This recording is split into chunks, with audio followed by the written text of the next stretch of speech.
Hello there. There are reports that Brussels Eurocrats would favour an extension to the Brexit Article 50 period that takes us to the end of March 2020.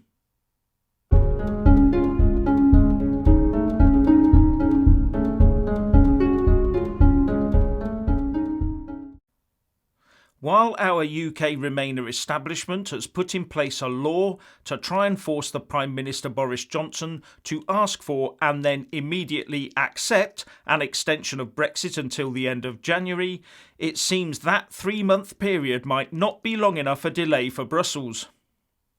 According to Reuters, our rulers and masters in Brussels are favouring a longer 5-month delay to the end of March 2020. One EU diplomat told Reuters under the condition of anonymity, "January may be a bit too soon for us. It is far from clear that Britain would be able to sort itself out by then, and we would risk another summit at the turn of the year to push back another no-deal prospect. A 6-month delay until the end of March might be better for us." But from the report it does seem that going beyond mid-2020 would not be acceptable to them, as the EU27 needs to get on with sorting out its budget. So when the Article 50 extension letter is sent under the requirements laid down in the Ben Surrender Act, because that letter will be sent even if the Supreme Court has to order it, then if the EU comes back with the offer of an extension longer than the one asked for in the letter, then the House of Commons gets 2 days to reject it, and no guessing as to their response to that one. The blame would therefore be more publicly squarely on MPs, especially if it required some concessions from the UK. But as I've said before, as far as I know, no UK Commissioner to the EU has yet been appointed for the new Commission starting on the 1st of November. And without one being named, then Brussels has said we will not be offered an extension anyway. Now back in Westminster, it does seem that Parliament will be prorogued at some time in the coming weeks, with the thinking that the Queen's speech could still be on the 14th of October. But during the business of the House discussions today, the leader of the Commons, Jacob Rees-Mogg, said that he could not confirm the dates as yet, because arrangements were still being made in the House of Lords where the speech would be made. The obvious question that I have is, surely all that had been put in place for the Queen's speech planned for the 14th of October when the now non-prorogation period was planned to end. So you do have to ask yourself if a new plan is in formation. Now, that well-known historian David Starkey was on LBC talking to Ian Dale and said that on a constitutional basis, the recent Supreme Court ruling had changed the way the UK is governed. And he went on to say that the UK Constitution now lay shattered in pieces like a noble statue that has been pushed over and deliberately broken. He further said it was an act of utter vandalism. And I would agree with him when he said, once it's broken, he didn't think it could be put back together again. And the last time we were in this position, he said, it was settled by civil war. And that is where we should all hope that he is very wrong.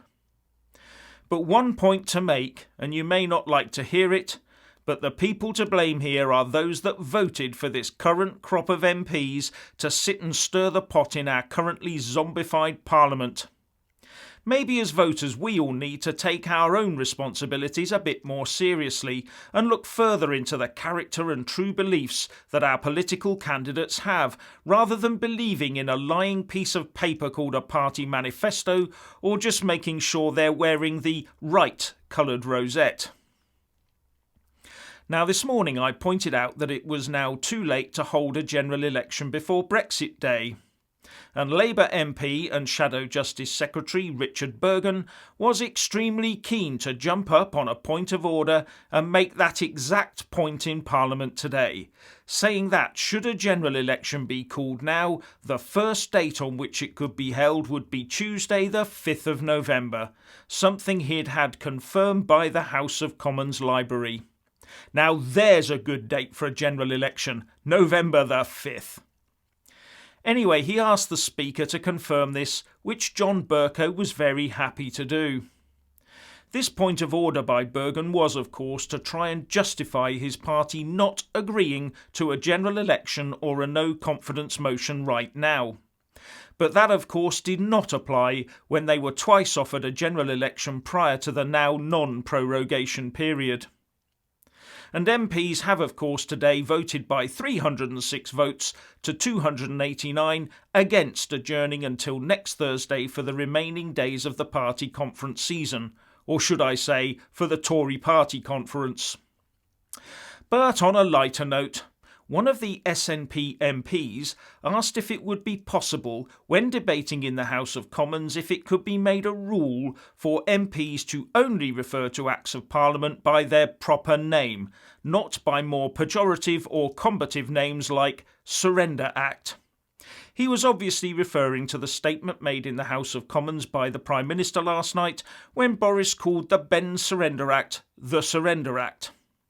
Now, this term, Surrender Act, is obviously annoying some Remainers, so maybe I should stop using the term Surrender Act when referring to the Ben Surrender Act.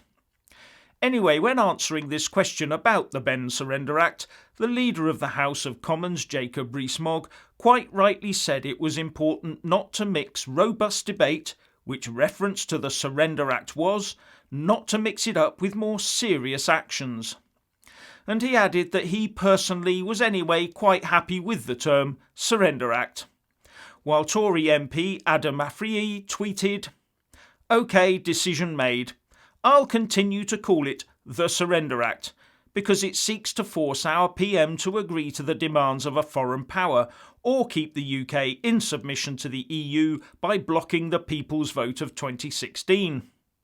And the Prime Minister himself, Boris Johnson, has today reportedly defended his use of the term Surrender Act when referring to the Ben Surrender Act, when he told colleagues at a 1922 Executive Committee meeting that it is a Surrender Act.